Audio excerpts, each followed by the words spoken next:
Salam Business Türkmenistan TikTok kanalının azaları. Arkadaşlar görüşünüz yali deve kuşlarının etleri satılmaya başladı Business Türkmenistan kanalında. Ve 5 vilayetlerim arkadaşlar diller gözleyez. Kafeler için, restoranlar için kime et gerek olsa arkayın havarlaşınlar. Etin bakası 145 manat təzə puldandır. Arkayın havarlaş vermeli. Eğer iş eşek adamlar bar olsa benim numaram vardır. Videoda hükman çıkar. İlk sonuna çelle videonu görünler.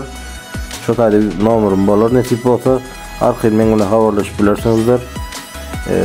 Deve kuşunun neme peydası var deyip sorarsanız öğrenken kesellere karşı görüşebilen hususiyetleri var.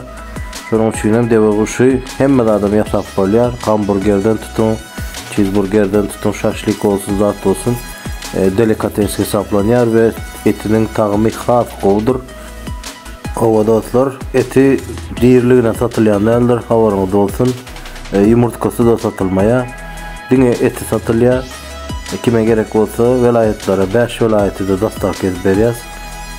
Ne çekla gerek değilseniz hukman surutta getirip veriyoruz, dastak edip veriyoruz.